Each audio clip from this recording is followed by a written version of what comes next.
All right. What's going on, everybody? This is Sean Vaughn with Champions Material, and today we coming to you on the in the aftermath of an incomparable player, LeBron James, capturing his fourth championship. Um, I got all kind of phone calls, all kind of text.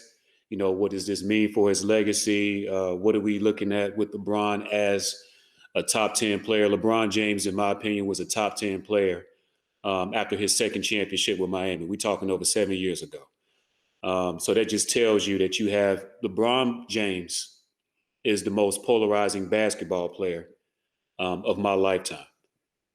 People have all kind of opinions on this man, and all he has been is not only a great basketball player, but considering the scrutiny he has been under since high school, he has handled that better than just about any, not only athlete, but I would say any individual within the entertainment space that I've seen in a very long time.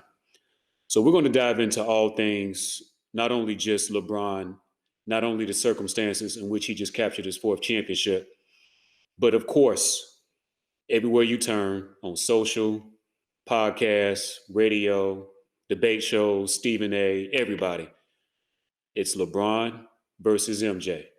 Who's the real GOAT? Everybody else is talking about it, so we about to talk about it. And there could not have been a better guest to come on. And this gentleman, this is his, second appearance. Much love to this brother, man. He was he was nice enough to join us back on one of our previous episodes, Gotta Be the Shoes. We talked about Air Jordan, sneaker culture, and just the impact of what Jordan, not only the player, was able to do, but more importantly, his apparel and his shoes. And he's running it back, and we're going to get into a little bit of everything. So let's get this thing going. From Stay Copping Kicks, my man, that dude, Curtis. Curtis Harvey, what's going on, brother? What's up, Sean? Glad to be here. Absolutely. And as always, every time you come through, man, I'm not only looking at you, but I'm looking at all them kicks behind you, man. I get jealous every time. It just never fails. Even got the grippies back there, man. I gotta come through there one time, check you out. But Yeah, I was going to reorganize it to make sure you could see the LeBrons, but because they back there, but I want to make sure you could see them. But I didn't do it this time. and by the way, for all the folks out there on Champions Material that's listening to the podcast, what you're not seeing is the crispy fitted LA. New era that he's rocking. He's got the and I thought it was the Kobe jersey, but no, man, he had to let me know this was number 23 in his mind, the 23, the LeBron James jersey. So he's all in, man. So let's just get right into it, man. We're not doing no layout. We just gonna have a straight barbershop style conversation. LeBron James, this past, what was it, Sunday, captured his fourth ring. And if I'm not mistaken, he did it once again with the triple double in the playoffs. I'm not sure. Maybe Magic Johnson. I could be wrong. Somebody fact check me if you so choose to. More playoff triple doubles, could be possibly more finals triple doubles than any player in league history. His fourth ring. What what is your views on Bron as you watched him under unprecedented circumstances get his fourth ring? And for all the questions throughout the year, was LeBron surpassed by Giannis? Was LeBron surpassed by Kawhi? Was LeBron surpassed by Harden? All these other players. When you watch LeBron do what he did in year 17 to get his fourth ring, what do you think about this man, and everything he was able to do? Well, I'll start off with fact checking you. You are correct. Well, Magic's got more overall triple doubles in the playoffs at 30. LeBron's got 28, but Mm, LeBron is number one in the finals with triple doubles. wow. Now, Wow. as for my thoughts on the man, um, let me take it back for a minute. Mm, When LeBron was in high school, and I was in college, and I was not a LeBron fan. I mm. was like, why? It's funny. I was reminded of it today when I saw this old ESPN ad that they ran in front of his high school game, where it's like Oscar, Magic, Wilt, Bird, and it's got all these legends. And then they like, will LeBron add his name to the list? And I'm like, This dude's in high school. Why Wow, you we talk already about the comparing St. him V to, days, huh? St. Vincent St. Mary. He wasn't even in the like league why you yet. already comparing him to these legends, man? He ain't done nothing. He in high school. We Yeah. don't know what we don't know what he gonna do in the league. I remember I wrote a paper about the fact that, I thought he was overrated. I thought he was ruining the game. Like just a lot of foolishness now that I look back on it. Because the fact is, LeBron has been, I mean, he's been that dude since day one. Mm. And, as I've gotten older myself, as I've watched him grow, as I've seen him become the man that he is, and then learn about his life and stuff, like, I mean, that guy, he always says he wasn't supposed to be here, and he's right. When you look at, how, like, when he built his school and he was talking about why it was important to him and I think he said he missed like 150 days over like 2 years when he was, between fourth and fifth grade. Mm. Imagine missing that many days of school, and that's because a lot of times he was literally homeless. Him and his mom were living out the car. You imagine like growing up like that, and then turning into arguably the greatest player ever. You know, it's just been incredible to watch. And at this point, like my thing has always been when it comes to the goat. I've never liked the discussion of just automatically the default answer that we somehow came around to in the 90s of where it was Jordan. I never understood that because like when I talked to my father, when I would talk to any of the old heads from back then, there was always a discussion of the greatest players. Nobody ever said this guy was the absolute best at, as if they were the best at everything. Mm. People like my dad, he still to this day talks about Wilt Chamberlain. But even with talking about Wilt Chamberlain, he doesn't just say Wilt Chamberlain was the GOAT. He'll say Wilt Chamberlain was the like the baddest thing I ever saw in the NBA. And he'll say, but he also talks about other guys. He loves to talk about Pee Wee Kirkland. He says Okay, that take Pee it Wee to the Kirkland is playgrounds. I got is you. one of the greatest players that he witnessed firsthand. Right. And I laugh at him about it, but he'll always talk about that. But it was never like, again, you go back. I mean, with 11 rings, you know, people try to omit Bill Russell now, and like downplay his accomplishments. But even then, he wasn't like he was considered great, but I don't think people talked about him being the greatest. Then you go to Kareem again, even with the scoring records and the titles and the MVPs, he was considered great, but it wasn't people calling him the greatest. Same thing with Magic. But then all of a sudden, in the 90s, when sports media, when ESPN, when the 24-hour news cycle, when marketing, when everything took off to a certain aspect, this one guy just all of a sudden becomes the greatest, heads and shoulders better than everybody. And the crazy thing about it is that because we talked about this before, they started calling him the greatest after 3 titles. Actually, Mm. it was after 2, but it was definitely after 3. Like after and that's when like you had Sports Illustrated, you had just different magazines. You had the statue in Chicago. It says for the greatest on it. The greatest to ever play. This was after 3 titles. Magic had 5 at that point. Kareem had Mm-hmm. 6. Russell still had 11. So why, so relating that to the conversation we're having now, that's one of the reasons why I've never been opposed or had an issue when people started having the GOAT conversation with LeBron. You know, because the fact of the matter is he's got the talent. And I think that's a lot of what happened with Mike. And as much as we like try to pit the two against each other, they have so much in common, from the way things happen. The problem is people lack perspective on it nowadays. Mm. Because everybody is so obsessed with Mike. Everybody's up his butt. Everybody acts like he never missed a shot. He won every game and was perfect. You know, unless you actually talk to people who really reported stuff, you read more books and read more articles, you'll see that like a lot of the criticisms that LeBron has now are the same ones they used to give Mike. There were criticisms about clutch. There were criticisms about passing the ball. There were criticisms about not trusting teammates. But that's one difference between him and LeBron, because LeBron has always trusted his teammates, Right. even when they miss a shot. It's always he always tries to build his guys up, and that's one thing that is has always been great to watch about him. But just seeing like what he was able to do, because that bowl wasn't no joke. And there's some people that, like I said, they're trying to downplay it, but these dudes were, of course, it's not lock up because they're in a 5-star hotel, Right. but you can't see your family. You're in the same hotel rooms and hotels as your competition. Yeah, there's no travel, but guess what? There ain't no home court either. No. And so you play all year to have home court, to have your fans, to have that feeling of nervousness for the opponents who ain't never been there before. All that's gone. And now it's just basketball. So yeah, in some ways I get it. There's no travel. Okay, there isn't, but it's it's 6 in one hand, half a dozen in the other.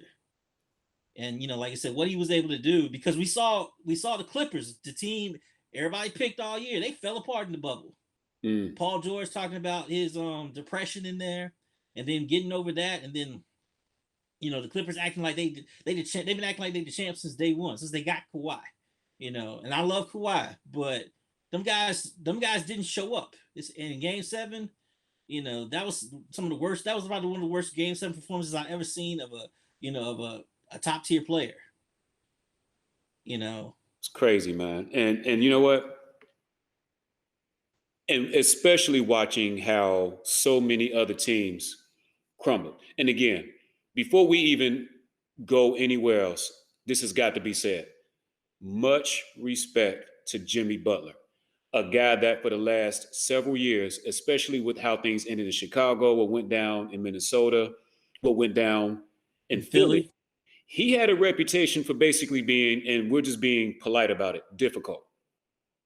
Flat out. And what we now see is environment and culture matters. You talked about what happened with the Clippers. Well, guess what? As we now know, there wasn't necessarily a great culture and there wasn't accountability with their two superstars, and it came back to haunt them, right? Jimmy Buckets gets down there, and I'm calling him Buckets after what we saw in Game 3 and Game 5. It's Iversonian Game 1, 2001-esque, where even in a loss, his respect it was better than has been Iverson. earned. Has been earned. Hold on now. Because Jimmy didn't have to take like 50 shots. Stop it, man! Stop it! Come on now. Iverson is my guy. Since you brought up Jimmy, let me ask you a question, because this is a conversation that we've had before offline, and this is something that a lot of people always try to make the excuse about. Mm-hmm. So Jimmy lost in the finals. Is that a blemish on his legacy? Would it have been better if he lost in the second round like Giannis did, the 2-time MVP? No, and here's the difference. I don't ever count a finals loss against a player that showed up the entire time getting there and showed up while he was there. When I have something to say about a loss in the finals is if that player did not play up to their potential. Jimmy Buckets gave it to you. Everything that he gave you from games 1 to 6 was a guy that wasn't afraid, that wasn't scared of the moment, and gave it to you and gave you his very best throughout. We saw about Game 6. He was just exhausted. But it was never a question of effort, and it was never a question of focus and dedication. Ever. All right. Well, I'm glad you said that, because we can agree, because there's only one finals that LeBron did not give his all, and that was 2011. But the thing about 2011 that we don't give enough credit to that Mavs team, right? Because we wanted the narrative, we wanted to be LeBron wasn't good enough. LeBron ain't Mike. That's the narrative people wanted to be. But let's not forget that Mavs team. They destroyed the Lakers with Kobe Bryant. 2-time defending champion Lakers at that time, yeah. Yeah, they destroyed the Lakers on the way to that title. Yeah, like you said, 2-time defending champions. They destroyed them. They destroyed OKC, Kevin Durant, Russell Westbrook, James Harden on their way to the finals. And then, of course, 3 future MVPs. Right. And then, of course, they finished off the Heat. So we don't give Dallas enough credit. Yeah, if LeBron had played to his averages, they probably would have won. But the way Dirk was playing, the way Dallas had been playing that entire playoff series, was just on another level. So, And you know what? Listen, along those lines, for as much, and again, and I think we talked about this before we just jumped on here. Those who have decided that LeBron will never be the greatest of all time, they will simply say 2011. Jordan, that would yep. have never happened to Jordan in 2011. How many finals has LeBron been in now? 10. What is? Yep. 10. And here's the deal. You can say what you want about 2011. From 2012 on, there hasn't been a single, he has been the greatest finals performer that we have seen since Jordan. And obviously, having going to, and we're talking since 2011, so eight of them since 2011. From 2012 on, when he got his first ring, there has never been a question. I just said Butler did it for 2 games in the series. Yeah, it was For out of 8 gas. finals, there has never been a question about LeBron and him bringing it, win, lose, or draw, in any of those 8 finals since. And I Right. would say this, and you're talking about a guy, and we'll get into this later, and Jordan is my guy, but I'm never going to be so irrational that I can't give respect where respect is due, including Jordan's 45-point game that I felt like was the best finals game I'd ever seen, that ended with the last shot in Utah, including that game in 98. We're talking about finals, whether a win or a loss really matters. I feel like game one, 2018, against a Mm-hmm. ridiculous Golden State team with KD, Steph, Draymond, and Clay. And you had LeBron in the finals with something called Larry Nance Jr. I don't know who else was on that team. Gave him 51. And if J.R. Smith understood he was in the basketball game, they probably win that game. That is the Yep. best finals game I have ever seen any player play, point blank, period. And he lost, basically, he got swept. So I don't necessarily, it's not about if you win or lose in the finals. Do you show up? Jimmy Butler showed up. This is the only reason why this thing wins 6 games. LeBron has shown up every single year since 2011. And we're not even talking about arguably the worst roster in NBA history to make a finals in '07 when he lost to the Yep. Spurs. So for those who are saying, okay, well, LeBron can't be Jordan because 2011 would have never happened to Jordan, here's my response. Who has performed better, not better, who has performed more consistently in the finals more than LeBron? Who? Who? It's nobody. Nobody's comes close. Now, You think about the other names on the list of guys who had amazing performances. You know, Jerry West. He's 1-7. mm, You know, the logo. um, of course, Michael Jordan. But at the same time, something that we'll probably talk about is, again, people in this whole deifying of Jordan, making him into this, this god, just to simply say, people downplay his supporting cast now. I've heard cats acting like Scottie Pippen wasn't a top 50 player. Mm. You know, people acting like Dennis Rodman wasn't one of the greatest defenders and rebounders ever. Like this guy had these Bulls teams were stacked, man. And another thing about the Bulls teams is, you know, they were a glimpse into the future in a lot of ways. Mm-hmm. Because especially like when they run that rotation where they have Kukoc, Pippen, Jordan, and Ron Harper out there, you got 4 guys that are 6'6" to 6'10", that all can handle the ball, all can rebound, all can pass. And let's not even talk about that defense. Their Exactly, all can ability, defend. my The only goodness. thing they couldn't do, only thing all of them couldn't do was shoot threes. But the game was different back then. So Right. I mean, Pippen was a decent 3-point shooter. Kukoc was a decent 3-point shooter. But if those guys played in today's game, Like, I mean, there was all that talk about Golden State's death lineup. That would be the death lineup. You know, Exactly. you get those four out there, and then put a shooters like another shooter like Steve Kerr or whomever, and it's over. And well, I'm sorry, Rodman. That's what they used to run. So Rodman was the fifth person. He obviously wasn't a shooter, but when they get that lineup out there, that's that medium, like it's basically a small ball lineup Right. that we run today. You know, that I mean that's all the talk about the Clippers again earlier this season and how they were. I remember they were saying like if Paul George and Kawhi Leonard and Beverly stretch their arms out, they can cover the entire court. Guess what? The guys I just listed could have done the same thing. Mm-hmm. Now, let's go ahead and just get right into it, man. I want to just kind of have a broader discussion. I believe that all things considered, that this was the toughest championship that LeBron or whoever would have won this championship under these circumstances in this year. This is the toughest championship that he has won out of the four.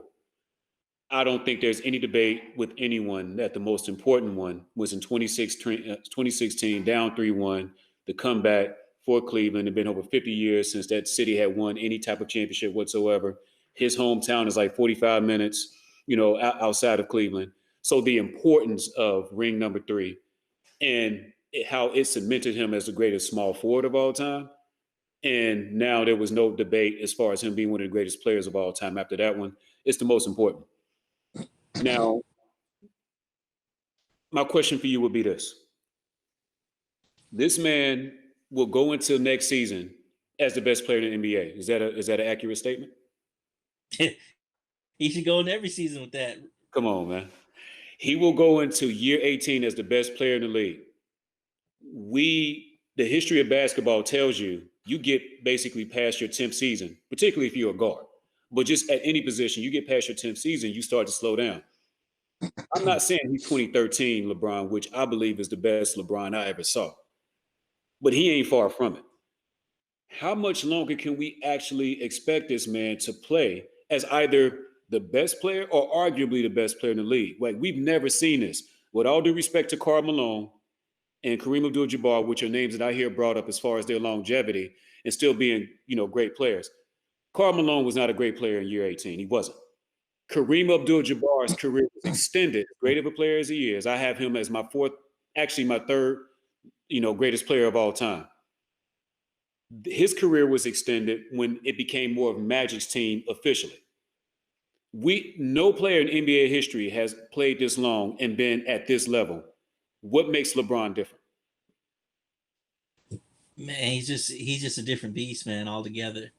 And the thing about him is he his mind is at a point where he truly understands and can control every element of the game. And that's one of the things. Like you look at his, like for one, 27-7-7. Write it down. It's in the books. That's that's what he's gonna give you every year. He's pretty much done that like every year since his second year in the league. And the thing about him is when it comes to how he handles the regular season, he understands that it's a marathon. It's not a sprint. Right. And that's one of the reasons why he's not getting. And the same thing happened to Mike late in his career. You got two things going on. You got the media getting tired of the narrative and wanting to anoint someone else as being the next big thing. Mm. But then you also have the fact that the greatest player in the league currently understands that there's no point to run 100% or 110% throughout the whole season and then be out of gas for the playoffs. Right. Especially you look at this season. Like I told a buddy of mine before the season, I told him, and I got the text to prove it because he tried to deny it later on. I was like, I could see LeBron putting up numbers like or like late 80s Magic. And I said 22, 12, and 7. Hmm. And the guy was like, you think he's going to average 12 assists or something when he's never done that before? and blah blah blah blah. And then the guy was like, he was talking about he thought LeBron was going to be down to like 15 points or something. And I'm like, dude, are you crazy? I was like, first of all, like, just as you said, LeBron has never dropped that low. So what makes you think he's going to drop that low this year? And I was like, with the added focus of Anthony Davis, with LeBron's mind, I was like, I'm pretty sure he's going to average double-digit assists, which he did. And I was like, he's still going to be able to get at least 25 points. I was like, his numbers will probably go down a little bit, which they did, but it went down to 25. So, and then what happened? Playoff time, kicked it right back up. You know, like like like nothing had changed. And that's the thing, when you watch LeBron's game, his game is definitely different than what it used to be. It's, again, much like the comparison with Mike. We talked about before, young Mike is a whole different animal than old Mike. Like the other day I was watching the 25 straight game with LeBron. Yeah. Man, he was just destroying Detroit. And that was a great defensive team, by the way. Exactly. And not only that, a team that was, all those guys played during Mike's era. So again, we always have this talking about how the era, the guys today are so soft. None of them guys were soft. And LeBron was running roughshod all over all of them. Going to the rim, just dunking on them, just getting whatever he wanted. But like, you watch that LeBron compared to 2013, like you said, compared to now, it's just the way he destroys teams is completely different now. But it's still just like lethal. And like I said, that's like evolution. Like, again, you watch young Mike, who was just jumping out the gym, dunking on everybody, just bigger, faster, stronger. Then you go to like 93 Mike, where he's the total package, where he's the smartest he's ever been. He's still at the athletic peak, and he can just control the game.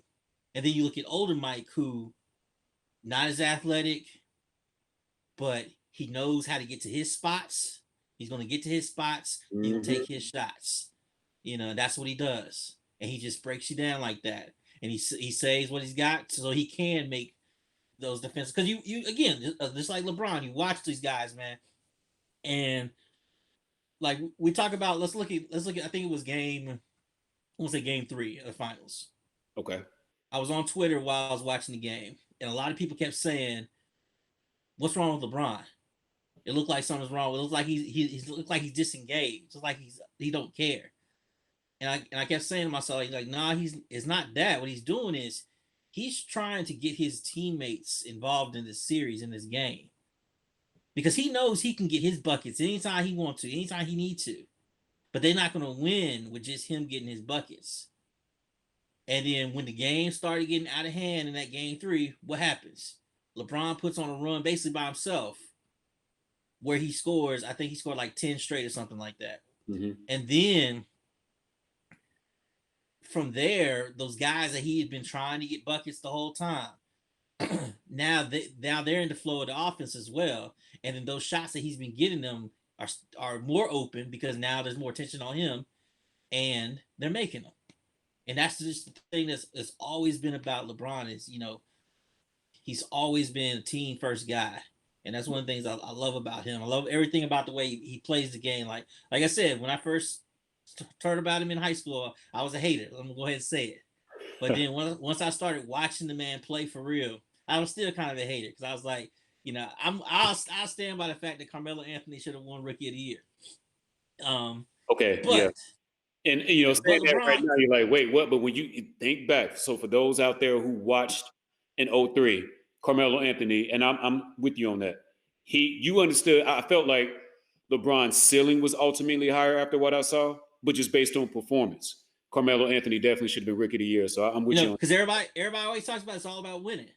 Well, right. Carmelo took his team to the playoffs in the West. He did. Yeah, his team was better than LeBron's, but at the same time, the East was weaker than the West. Yes. So, but anyway, I digress. LeBron's always been a team first guy, and he's all, you would think at some point people would stop trying to vilify him for doing that. And that's the crazy thing, because 2011 has really messed with people's heads about what kind of player LeBron is. You know, I saw a stat the other day, which I already knew, but when they put it in this perspective, I was like, damn, I didn't know that. LeBron has more playoff game winners than Michael Jordan and Kobe Bryant combined. I'm sorry. Wait a minute. What? LeBron James has more playoff game winning shots than Michael Jordan and Kobe Bryant combined. No, no. Facts.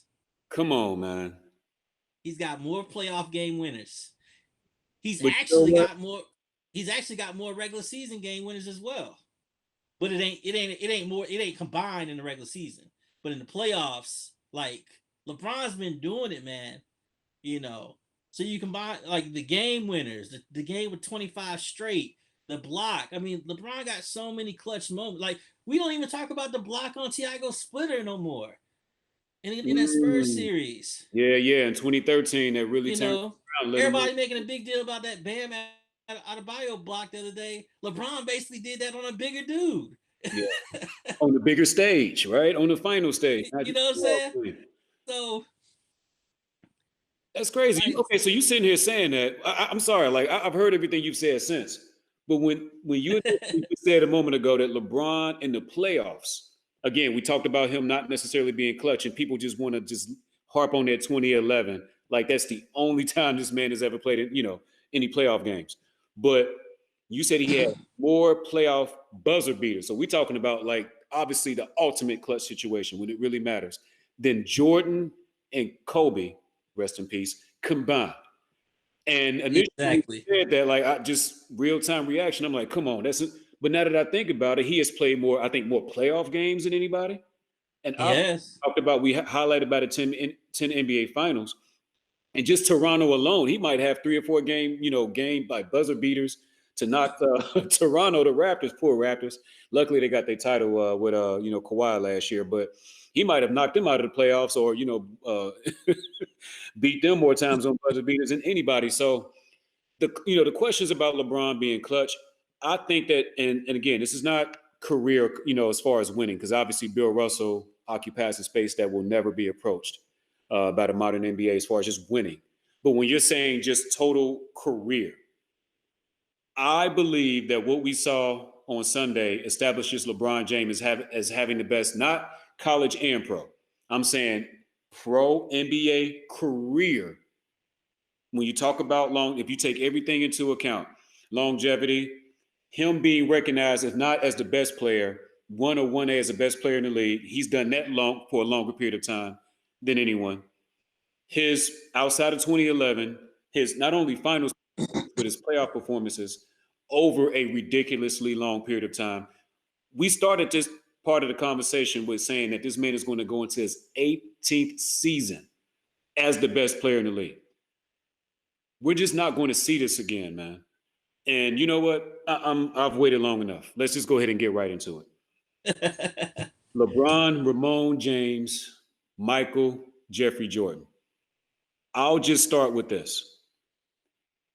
You will never convince me that I've seen a better basketball player at his absolute peak than what I saw in 1992 and 1993 from Michael Jordan. So when you're just saying at their best, if you want to have, when you say who's best or who would you take, at this point, there's two conversations. If you're and Michael Jordan at this point, it's either 6 for 6, 6 Finals MVPs, or no one has ever been a better basketball player at their absolute best than Mike. If you're having a conversation as far as longevity, LeBron, at that point, there's no conversation in my mind when you go longevity. Jordan was Jordan for 13 years. He was an all-star caliber player. We talked about this previously on other podcasts. He was an all-star player, especially at that age, 39, 40, with Washington. The Jordan that we talk about, the Jordan that is always showing up in these debates, was 13 years. LeBron James has been LeBron James since, in my opinion, the 04-05 season, his third season. Like basically starting from that point all the way up to what we just saw last Sunday, and we with no signs of slowing down, by the way, he has been that dude since then. And his absolute peak, in my opinion, was 2012, 2013, the 27 game winning streak. when they came back to Ray Allen shot year when they got ring number 2 in Miami, his ring, his second championship. So if you want to go longevity, LeBron James is getting to the point where he's going to win that argument comfortably. When you're saying who was their best, who was the best at their best, in my opinion, Michael Jordan, 1992, 1993, will win that argument comfortably any day of the week, twice on Sunday. What say you? Well, here's something I was just thinking about as you were saying that. You were saying we've never seen a basketball player as good as Michael Jordan. Correct me if I'm wrong. That's what you said. Yes. You 93 Mike, I've So, seen a better basketball player than Michael Jordan in 1993. Ever. and I agree. That's, in my opinion, that's the best version of Mike as well. But as you were saying that, something came into my mind that, I don't think we put enough stock into. Now, statistically speaking, you know, we know that all the numbers, most people will agree that regardless of where you fall on the side, on either side of the debate, that Michael Jordan had the higher peak. Yes. But at the same time, again, thinking about what you just said, I started thinking about the fact that basketball is more than just scoring. Right. So, do you think? I'm gonna ask you this. I'm gonna ask you this. Do you think that Michael Jordan had better court vision and passing than LeBron? Michael Jordan is the better scorer. LeBron is the better. Michael Jordan is a better. So we're going to do it this way. I believe Michael Jordan was a better scorer. LeBron James clearly, and I'm saying clearly, comfortably, is a better passer based on size. And you're talking to a boxer. So, okay, pound for pound, rebound to me is a wash, but just based on just the facts on the ground, LeBron is a better rebounder. And there's no debate who was the better defender on or off ball. I won't even have a conversation. If somebody was to ever come to me and say, I believe LeBron James, and I'm including that his peak as far as a defender, guarding 1 through 4, we saw what he did to MVP Rose that year. I'm taking all of that into account. I believe LeBron's peak as a defender was 2010 through about 2014. Okay, I gave that. Great defensive player and should have been defensive player of the year one of them years. They gave it to Marc Gasol. Don't ask me why. A whole nother conversation for a whole nother day. If you try to bring up any of those years at his best and you put it up against Jordan from 91, particularly from 91 through 96, I'm like, you got to go. We're done. Yeah. That's where we can have fun with the argument, because LeBron, you said 1 through 4. LeBron guarded 1 through 5, actually, and he did it fairly comfortably. Yeah, he did. So you're talking about a guy. So you said that he's better. He got better court vision. He's a better passer. We know that. Yes. Rebounding is a wash, but his numbers are higher. Right. And then you can make the argument, while Jordan is a better on his man defender, which you can even make an argument about that, because let's not forget, in 1991, Jordan got lit up by Magic in Game 1 of them finals, and they had to put Pippen on him. Jordan wasn't out there guarding the best guys. That was always LeBron. I'm sorry, that was always Pippen back then, and LeBron usually has to guard the best guy. This was the first season where he wasn't guarding the best guy. Yeah, he didn't have to, and even then he was guarding the best guy until the finals.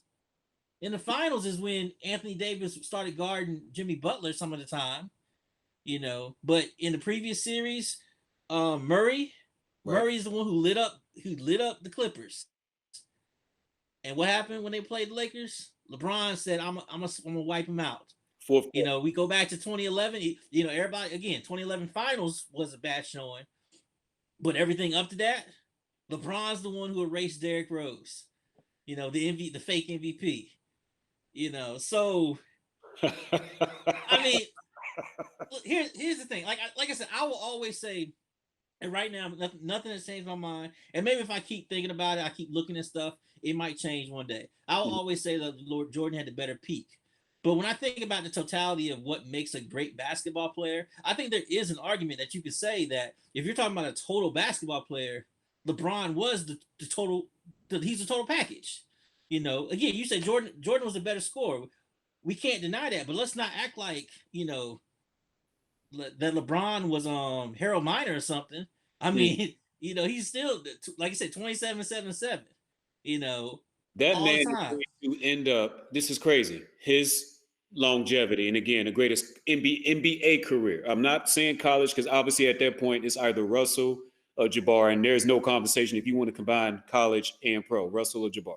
But I'm saying NBA career. LeBron's going to have the best NBA career when it's all said and done that we've ever seen. And he is going to, again, I'm the one that's sitting here saying that Jordan is the better pure scorer. LeBron is going to end up as the NBA's all-time leading scorer, and he's probably Yep. going to end up in the top 5 of all time in assist. Crazy. Yep. Crazy. Yeah, because right now he's eighth in assists. Mm. You know, and he's only, I think he's like 1,500 behind Magic or something like that, if I remember correctly. I have Yeah. to look at it again, so you Yeah. can Yeah. fact check me on that. But you know, he's like again, we talked about this once before. We had a long conversation, and that was the thing, because I know as time shifts, that's where the argument shifts, because you're gonna have more and more people who you're just gonna see the totality of what LeBron's career numbers. And right now, everybody romanticizes the 90s. You know, the 90s basketball wasn't that great. It Hey, wasn't. hey, hey, come on There now. were some great players. There were some great teams. I have fond memories. Like I learned about basketball, and I fell in love with basketball during the 90s. That's when I really fell in love with it. But there was I was watching one of the finals games of Jordan. Man, they had like they had like 60 points in the fourth quarter. Man, it was crazy. There was one game where he beat Utah. Utah didn't score for like 50 points. It's Wow. like, Yeah. like not, and it wasn't just defense. Like that's the other thing. Like the whole argument, oh, Jordan rules defense. No, that was overrated, man. These guys weren't fighting all the time. There weren't these super hard fouls all the time. Did that stuff happen in the playoffs sometimes? It surely did. But that was not every game. And then this idea that LeBron at 275, 6'8", and people were like, well, he couldn't survive. Dude, there were guys that were like much smaller than LeBron that didn't have any kind of game that were putting up 28 points back then. So you're trying to tell me that this guy who's a freak of nature ain't gonna be dominating the league? You out of your mind. You know what happened, man? But No, sorry to cut you off, but you know what? It was interesting, man, because I had a conversation with my older brother just right after this whole thing went down. LeBron got his fourth, and he just told me straight up. He said, "Look, Michael Jordan, people that weren't like we know because we were there, but for those who are basically getting familiar with Michael, basically on the Last Dance, the 10-part doc, great doc, by the way. Um, we understand how beloved Michael was as a player, and we respected the road he had to travel, the way that first the Celtics and then particularly the Pistons beat that man to a pulp. And then the Knicks came in and right he back. never beat the Celtics. Sorry to interrupt, but I had to say that. He never beat Larry Bird until Bird was a coach. He never beat the Celtics. He Okay, only beat the come Pistons on, after man. they It got was old. Michael He only Jordan. beat the Lakers after they got old. Okay, You here's the know, thing, though. Here's the thing. He never beat the Celtics, so he got swept in both, I think, 86 and 87. So that great 63-point game that he had came in a loss. So he got swept, and I get all of that. But Jordan on that team, I think you would have won. I think I played the three. Like, who else? What? Charles Oakley, who obviously couldn't score if you gave him a lob at the rim. Who else was on that team? As soon as he had anybody of any caliber with him, he won and never lost. And obviously, we're talking about number 33 for the Bulls, one of the most versatile players, I think, and probably the best Robin to a Batman we've ever seen in Scotty. So it wasn't that Jordan was losing to teams where it was even, it was balanced or it was even comparable. Talking about Jordan losing to those Celtics back in the day and the Pistons early before he actually got a squad around him and a coach that knew what he was doing is basically like going after LeBron for losing in 17 and 18 to them KD Warriors. Like, it's not even, we can't even, come on now. You know that. but that's the thing about it. Like that's the thing about it. For one, you like everything you just mentioned. Jordan had Pippen and Grant in 1990 when they lost. Jordan, the year he was the defensive player of the year and the MVP, they lost. They didn't even make it out the second round. Hmm. You know, he had a Hall of Fame. He had arguably the greatest coach ever his entire career. Think about that. Like LeBron ain't never had a top 5 coach. You can make the argument maybe Spo. Spo now, You but know, not Spo at that time. That's the thing. Spo exactly. now is And then the and the thing about Spo is, was Spo really that good, or did LeBron make him good? well, I think we've seen. Well, okay, you talking about at that time? At that time, You LeBron know, definitely elevated Spo. well, Now, I'm talking about even now because it's like, you know, Miami has stuck with Spo, which is one of the things. Like a lot of coaches, obviously in the NBA, there's so much turnaround. Coaches right, get fired all the time, so the guys don't get a chance to show if they got talent or not. I mean, you think about Frank Vogel. Frank Vogel got fired from Orlando after like what, one season, maybe 2 seasons that were terrible. I can't even remember. I just know he got fired. You know, Miami stuck with Spo, but Miami wasn't making the playoffs. yeah. They weren't doing nothing.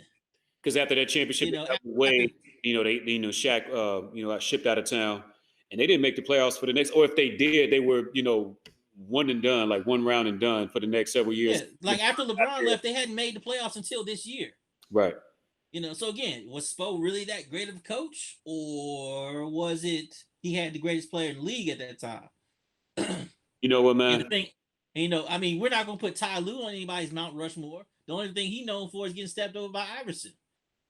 You know, David Blatt, Yeah. and then you know now Frank Vogel. I mean, when Frank Vogel got hired, everybody's making jokes that he was gonna get fired, and Jason Kidd was gonna, Mr. Steal your job. So, What and you're this is saying a is and here and LeBron. here's a stat that I heard again. Heard Oh, this today. I never thought about it, but it was like, oh, okay, that's actually true. How many teams did Michael Jordan, and we're going to use the time frame of his quote unquote prime, yeah. when he was untouchable, when he never lost a game, and he was, the best thing since sliced bread. So Uh huh. let's go from 1990 through 99 when he retired the second time. Yeah. Yeah. How many teams did he play against in the playoffs or finals that had more than one um Hall of Famer, or they would have been a future Hall of Famer at that time? Mm. Okay. So obviously, with the Pistons, you got Isaiah and Joe Dumars was a Hall of Famer. But for the purposes of this discussion, I understand what you're saying. All right, so let's keep it moving. The Knicks, they had Ewing, and that was it. All right. Obviously, in the finals, he played the Lakers, your Lakers in the finals, but that team, it was Magic. Kareem had retired. 92, you had Clyde, but no other Hall of Famer. Oh, okay. Hold on. Let me think about this. 93, you had Sir Charles, no other Hall of Famer. Okay, 96. Again, the best single season team I've ever seen, the 96 Bulls. You won't convince me otherwise. Only other argument for me would be either 01 Lakers or the 17 Warriors. But 96, okay, he beats Gary Payton, the Hall of Famer. Sean Kemp had that talent, but never quite could, manage it long enough to. So basically, 97, 98, Malone and Stockton is the only time. Because even if you want to go within the playoffs, he would beat the Tim Hardaway, Alonzo Mourning Heat. Mourning is a Hall of Famer. Hardaway, cool in his prime, but not, no.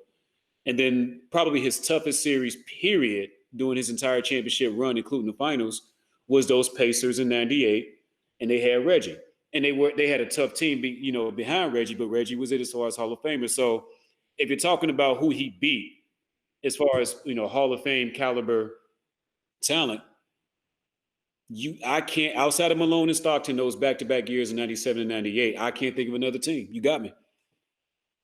So now, what team had when he played had 3 Hall of Famers or 4? None. His team. Uh, okay.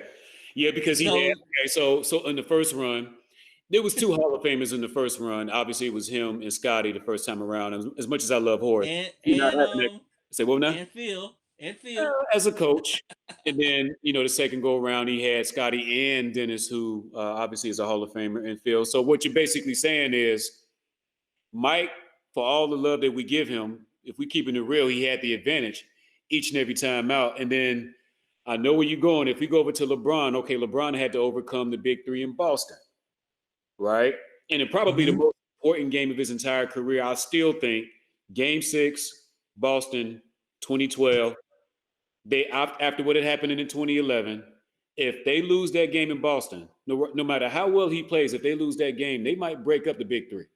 They might. Oh yeah, definitely. And then he turns around and yeah, they're young, but at the end of the day, KD was you saw he was coming. Russell, you saw he was coming, and you saw talent with James Harden. So he beats to get his first ring a team that has 3 future Hall of Famers and 3 future league MVP winners. In 2013, he beats the greatest culture as far as longevity we've seen in the Spurs since hit Mike's Bulls, right? In 2016, he overcomes the greatest regular season team we've ever seen. That was literally in the process of changing the game, and a unanimous MVP, who they were saying was taking his mantle as the best player in Steph Curry. We saw what happened. And so really, if you really sit back and think about it, this Heat team that he just overcame in the bubble, which is a whole nother set of circumstances in itself, is the only time that you can say he had a break as far as the matchups that he had to overcome in order to win. Yeah, because that's the thing about basketball. One of the things I always loved about basketball is it's chalk, especially the NBA. When you Right. got 7-game series, the best team is pretty much always going to win, Right. without exception. I mean, if there's an injury or something, that's one thing. But if both teams are healthy, the best team normally wins. And if you look at it, all the finals LeBron won, well, with the exception of one, he was supposed to win. All the Right. ones he lost, with the exception of one, he was supposed to lose. So it's kind of like it was what it was in those situations. And I mean, you look at some of those teams like that will be lost to history, like that 2017 Cleveland team is easily one of the greatest teams to play. And those guys, if you read some of the stuff that they've talked about in articles, read podcasts, books, and listen to podcasts, those guys are comfortable with comfortable saying that if the Warriors had ran it back straight up, if they hadn't got KD, that they feel like they would have whooped them again. And and Do you believe if KD stays in Oklahoma City and the same 73-9 Warriors meets up again in 2017 against that same Cavs team, do you believe the Cavs beat them twice? oh yeah, definitely, no question. Mm. Like that Cavs team was. Think about it. You said that like you didn't have to think about it. Yeah, LeBron and by that point, LeBron had figured the Warriors out. Mm. He was good. He was obviously good enough. Kyrie had stepped up his game, and their 2-man game, like they had figured them out. And Kevin Durant was the X factor. That's the thing that really is going to be LeBron's legacy. Like LeBron James was so good that teams had essentially had to team up. Players had to team up to beat him. Wow. Because you That's, think about. I've never heard all this, commentary, all this talk, everything I've seen on social. I've never heard anyone say that. I think you need to run that back. That LeBron, say that one more time. LeBron James was so good that teams and players had to team up to beat him. Like we talk about that Boston team in 08, as the first big three. Like, remember, 08 is a year after LeBron had went to the finals. That's right. Where the league, where he had just demolished the previous defending champions. People were on notice. The LeBron was coming, so it wasn't just, oh, we got a chance to get these great players. It's like, if we're gonna get out the East, we got to put these guys together, these Hall of Famers. And even still, that first year, LeBron took him 7 games. You know, in a legendary Game 7 performance, a duel against Paul Pierce. You know, so I mean, the guy is just like that's what it took to beat him. And Okay, then the next year, of course. okay, enough. So let's just go ahead and look. Let's just address the elephant in the room. That dude Curtis, is LeBron James the greatest player that you have ever seen? He the greatest player that I've ever Is he the seen. greatest player that you have ever seen? Well, again, man, it's like I don't like to think about it like that. And maybe you can call it a cop out, but I'm a big music guy, and like I was saying before, I think about players in terms of what they do and on the court and how they control their era and whatnot. And thinking about music, like I think about this as a lot like Michael Jackson versus Prince. You Mm, know, I can't, me personally, I don't really choose one over the other. I can recognize that Michael Jackson had the bigger hits and the bigger quote unquote cultural moments. But similar to this whole argument, Prince got the longevity. It's not like he don't have an amazing body of work of albums after album after album. You know, many of which are on par or better than the best things that Michael Jackson did.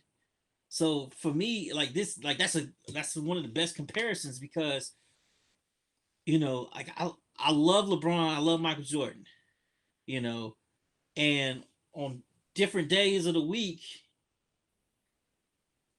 it's I'm in the mood for a different thing. mm.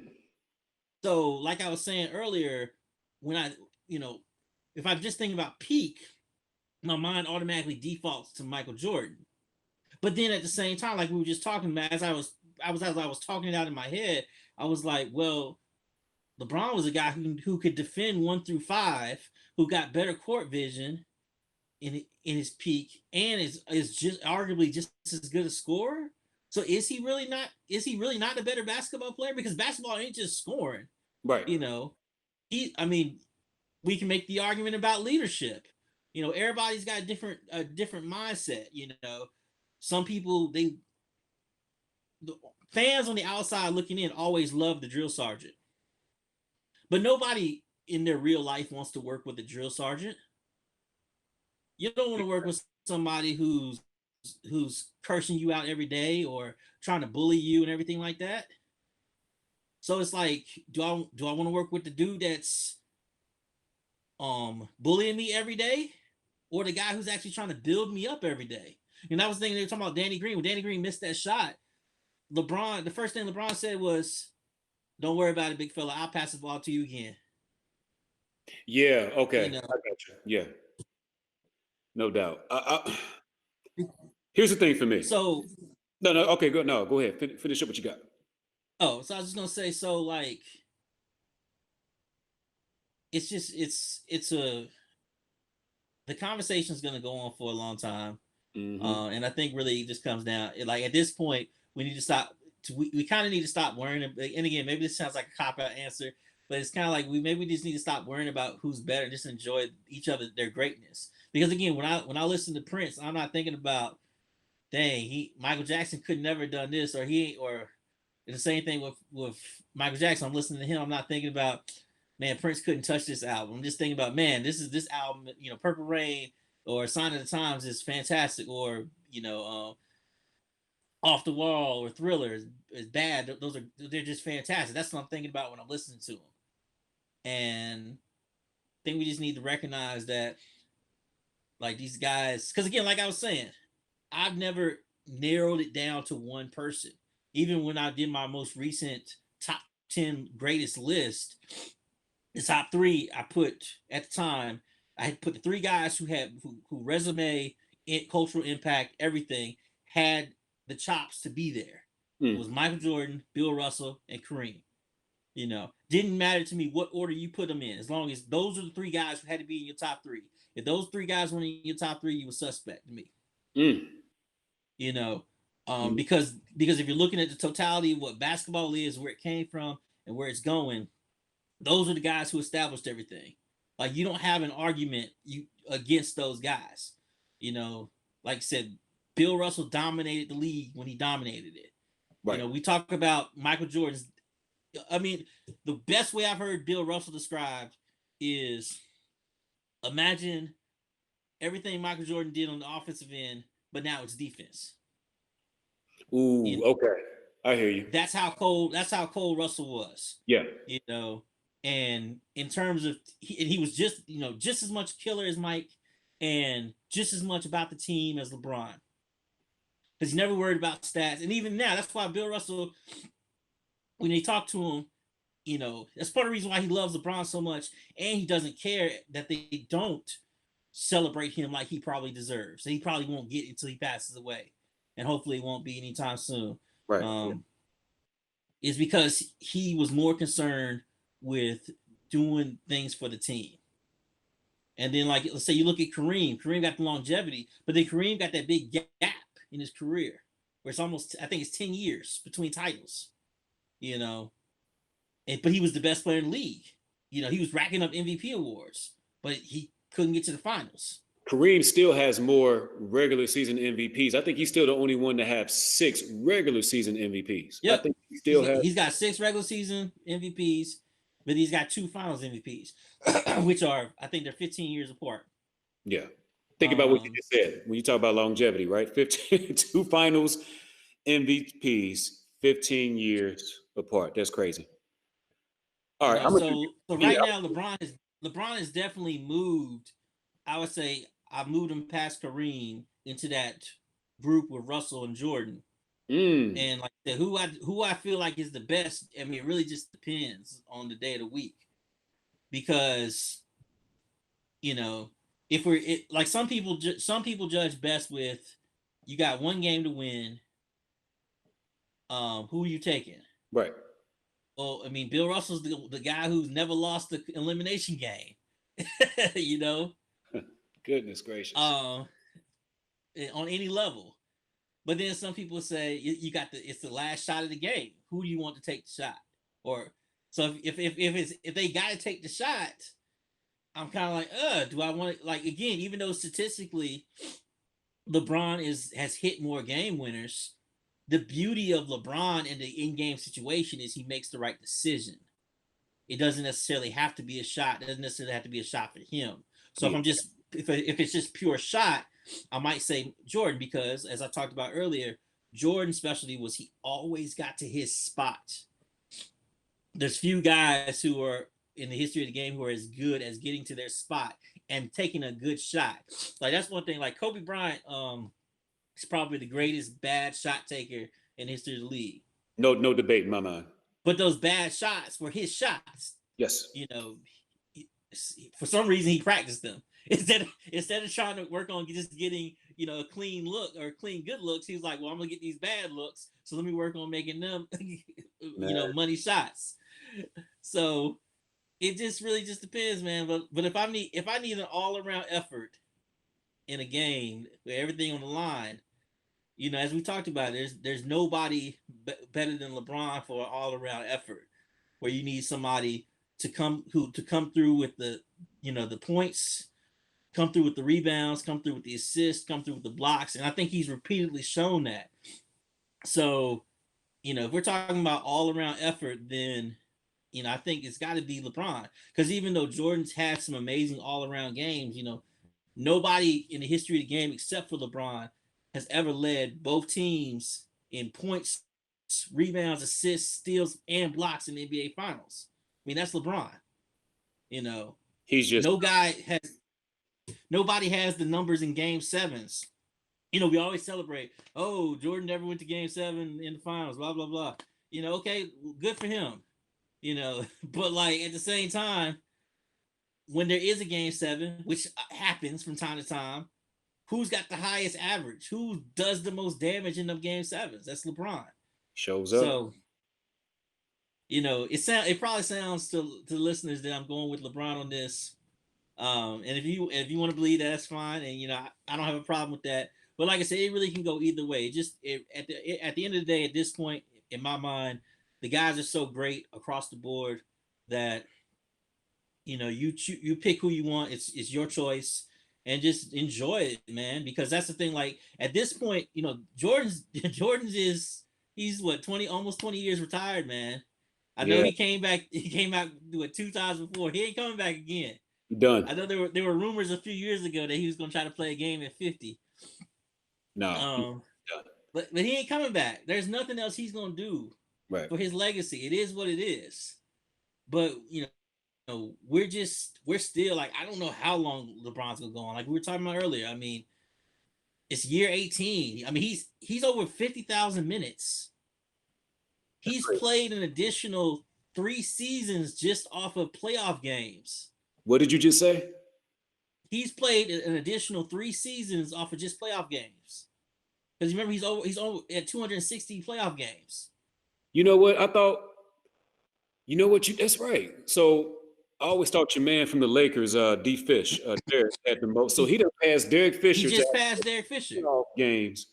That is You crazy, man. know, Ron, so look, I I mean, got the man is a machine, and the way they say he take care of his body, like you know, I mean, the rumors that I've heard is his goal, besides extending his legacy and everything, right, his right. goal is staying in the league long enough to where him and Bronny can have a Ken Griffey Jr., Ken Griffey Sr. moment where That- he either want to play on the same team as his son or he want to be able to play against his son.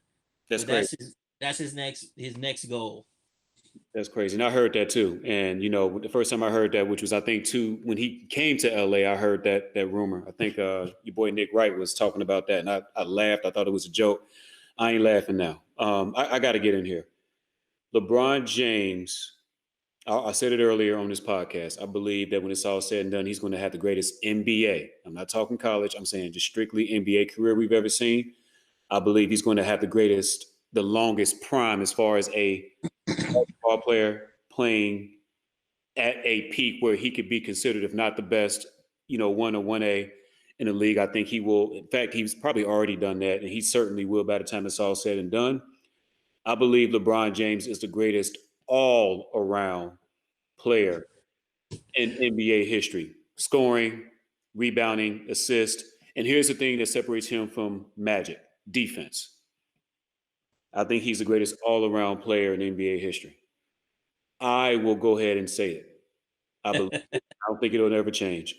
Michael Jordan is the greatest basketball player I've seen. Michael Jordan in 93, that is the greatest peak I've ever seen from any basketball player. And Michael Jordan in 1997, when he was no longer at his athletic peak, he was at his fundamental peak and still equally dominant, which is even more impressive, is my favorite basketball player to watch. And then since you went, So I know and I didn't necessarily I wasn't thinking about this, but I loved how you started to go into your list a little bit and how you really gave love to Bill Russell in particular and Kareem. And I'm not gonna go into crazy detail on it, but only for the purposes of this podcast and also having this conversation with a partner of mine the other day after LeBron got his fourth. My list as of today: Mike 1, LeBron 2, Kareem 3, Magic 4, Russell 5, Kobe 6, Chamberlain 7, Bird 8, Hakeem Olajuwon 9, Tim Duncan 10. That is my list of the top 10 greatest players in NBA history. They're all so champions. disrespectful to Tim Duncan. What was that? So disrespectful to Tim Duncan Come on, man. and Russell. You disrespected both of them, man. Come on, man. I've got Russ 5. I've got Tim Duncan 10. He played for the same coach in that great. We talk about environment and structure. He played for that great coach in Bob Popovich, who I have right behind Phil Jackson, ahead of Pat Riley. He played for a great coach, great organization, structure his entire career. I've got to take Now that again, into account. much like LeBron, Okay. Well, no. was Pop really great, or did Tim Duncan make him great? Because Pop himself says there ain't no system. He said Tim Duncan is the system. Tim Duncan is the offense. Tim Duncan is the defense. So it So sounds to me like you saying that you have Tim Duncan definitely higher than 10. You got him somewhere between what, 5, maybe 6? What do you got? Maybe he's just off the top of your I head. have to check. I have to check my list because obviously it's adjusted since LeBron's place has changed. But I tell you, he's higher than Kobe, and he's higher than Shaq, Whoa, and whoa, he's whoa, whoa, higher than. whoa, whoa, whoa, whoa, whoa, whoa. You have Tim. What? We not even. This was not even a part of this podcast, but I refuse to have this. Did you just say that you have Tim Duncan above Kobe Bryant all time? How many MVP awards does Kobe have? One should have had three. Should have had three win. Three Oh, win. should have had. He should have had 06. He got the one, and he should. Oh, 06. 06. When did they make the playoffs in 06? What was that? Did they make the playoffs in 06? You talking about the 81? We talking about 81 Kobe 06.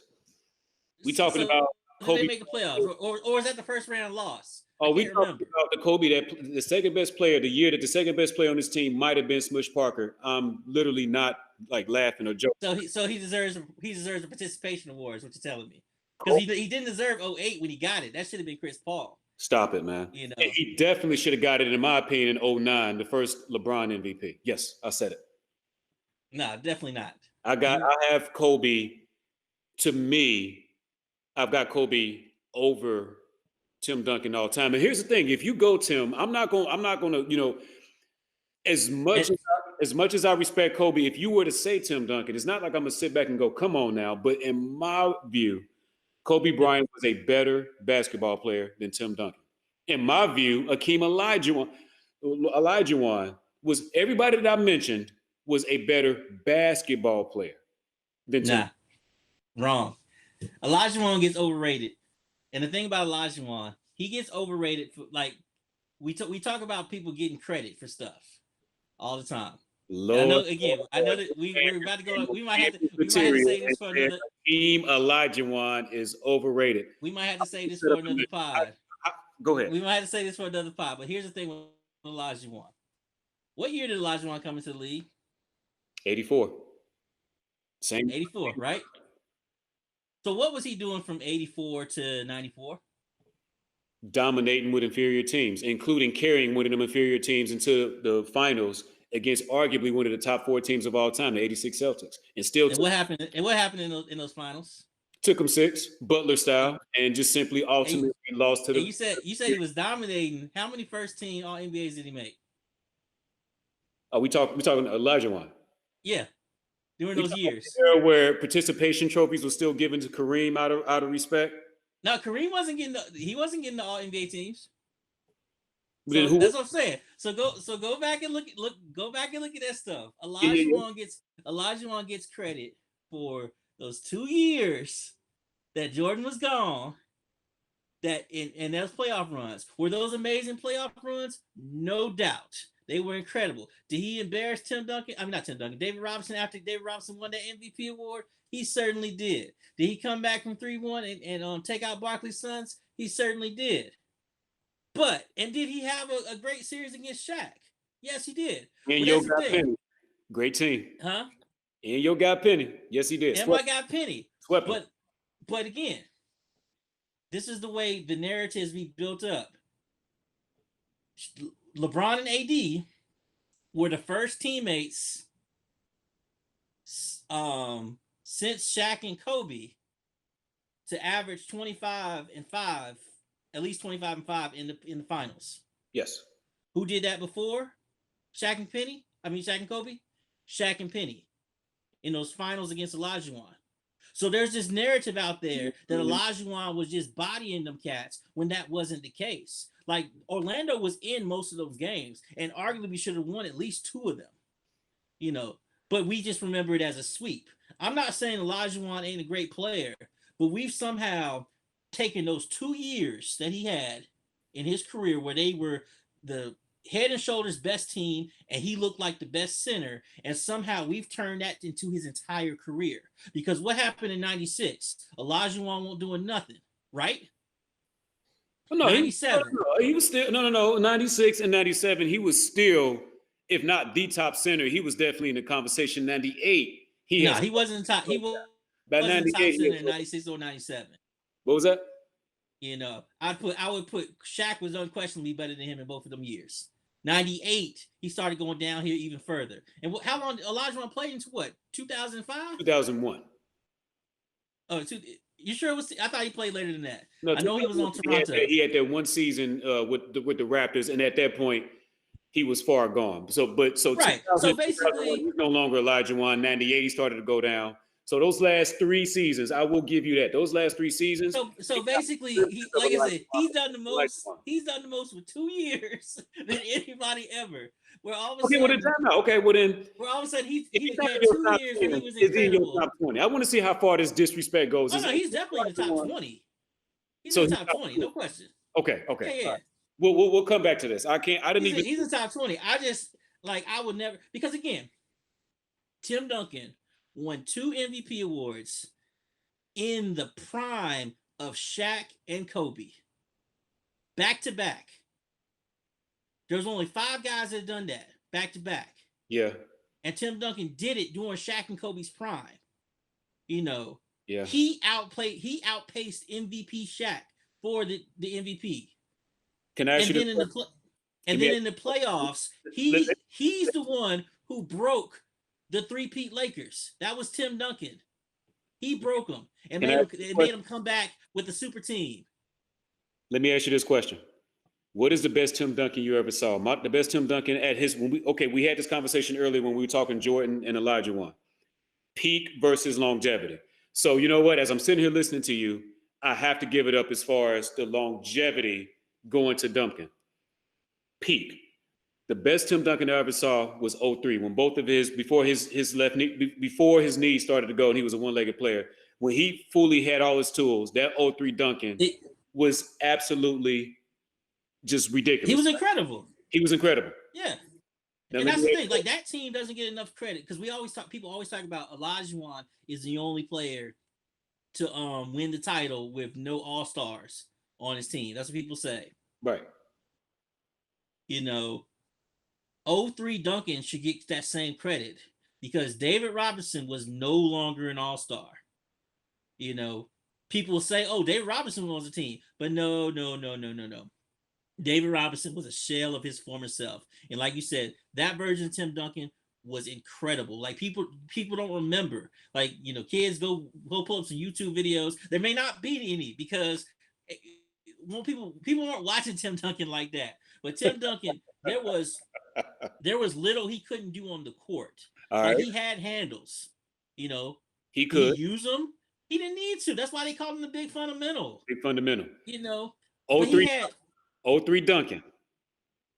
94 Elijah Wan, who was the league MVP, Defensive Player of the Year, champion, and Finals MVP. Who you taking? 94 Elijah Wan or 03 Duncan? I'm taking Duncan. At their very best. I'm taking Duncan. Ladies and gentlemen, at their very best. Where to go? This man just sat on Champions Material and said he would take the very best Duncan over the very best Akeem Olajuwon, in my view, not career, just as a player at their best. If I'm having an all-time starting five, Akeem Olajuwon, even over 2000, Shaq, name who you want. Akeem Olajuwon is my all-time starting center, but that's a whole nother conversation for a whole nother day. But you know what though, man? In all seriousness, man. LeBron, and we'll bring it back to where we started. And I loved your point earlier. I love the Michael and Prince point, and I think more than anything else, man, I think that's the biggest takeaway that we want to that I would like for us to take away for everybody that's listening on Champions Material. That dude Curtis, I think he said it perfectly. Michael, Prince, at the end of the day, it just comes down to what mood you're in, what flavor you rocking or you want to taste that day. But at the end of the day, let's just appreciate greatness. Michael was great. LeBron is great. Kareem was great. Russell was great. Let's just appreciate. Olajuwon was great. He just wasn't Tim Duncan. There you go. Thank you. I want to see if he would do it. No, Olajuwon was great, but he just wasn't Tim Duncan. Just appreciate greatness. And one of the things is we're so busy nowadays, particularly with LeBron, who I believe is as scrutinized as any NBA player we've ever seen. We're just we're nitpicking here and we're trying to take away credit there. Let's just appreciate greatness because as long as he's been doing this, at the end of the day, folks, it's not going to last forever. It's just not. And we're going to look back, years from now. We're going to be like, man, why were we just not appreciating how great this man was, what he did for the league, what he did. You talk about the I Promise. You mentioned that the I Promise Academy there in Cleveland. You talk about being under the spotlight since he was 16 years old, and outside of a night where he decided where he wanted to take his talents when he went to Miami. And by the way, donated every dime that he got to the Boys and Girls Club there in Greenwich, Connecticut. That is the most controversial thing that this man has done, and he has been in a spotlight for 20 years. Okay, for 20 years, and the decision is the most polarizing or controversial thing he has done. Let's give this man credit and let's appreciate his greatness on the basketball court, and let's appreciate the example that he has set player empowerment in the league. 2010, Wade, Bosh, LeBron, that was the first time that the player said, you know what? We will take a much greater control over where we play, what our destiny is going to be, and how we want to do this. And now you've got everybody that's coming along since then feeling like they have more say. It's not just about what the teams decide that these players are going to be, or where they're going to play and what they're going to do. It's these players understanding that the power that they have, using the platform that they have to advance causes, worldwide, what's going on, social. That let's give LeBron, let's appreciate greatness on the court, and let's appreciate what this man has done and how he's paved the way off the court. LeBron's great. Mike's great. Duncan's great. They're all great, right? Let's just appreciate greatness. LeBron James, congratulations, my man. 4 rings, 3 different franchises, 4-time Finals MVP. You have taken 5 different coaches to the NBA Finals, and you have won with 3 of them. Again, just being able to go to every situation and elevate. You cannot understate that. And you're talking to a guy that's a Jordan guy. But I'm not going to not give this man his due, give this man his props. LeBron James, you are a champion on and off the court. Congratulations on ring number 4. My man Curtis, I definitely appreciate you coming through Champions Material. We had to no doubt, this, and we'll definitely we gotta revisit some of these topics. This Elijah Wan disrespect cannot be had on Champions Material. But in all seriousness, man, before we get up out of here, you got anything else for the people out there? Now just check me out on StayCompKicks.com, StayCompKicks on Instagram, and that dude Curtis on Twitter as well as Instagram. Or is that dude Curtis 6 on Instagram? So. And by the way, for those who are going to be watching this episode, we will have this episode, the video. You look behind this man, you see some classics, Stay Copping Kicks. This man knows his stuff inside and out when it comes to the sneaker game. He's not influenced by, hype beasts, these other people. He gives you his perspective. And he talks about the things that really matters. It's not about just the outside and how the shoe looks. It's about durability. It's about versatility. This man knows what he's talking about. I've been checking him out for a while now. Stay Copping Kicks. Find him. You know where to go. He just told you. Definitely, as always, when it comes to Champions Material, follow us on Facebook, Twitter, and Instagram. Again, I mentioned it a few moments ago, the Champions Material YouTube channel. We post episodes there. Now we're doing them in video format as well. So definitely check us out there. I appreciate you all support. We're just getting bigger and better. And never forget, whoever you want to be and whatever you want to be, always be the champion of it. That's Champions Material. Stay tuned. We'll be back sooner than later with the season finale for Champions Material for season 1. One-on-one with the champ, father and son. You definitely want to be there for that one. But for now, we're done.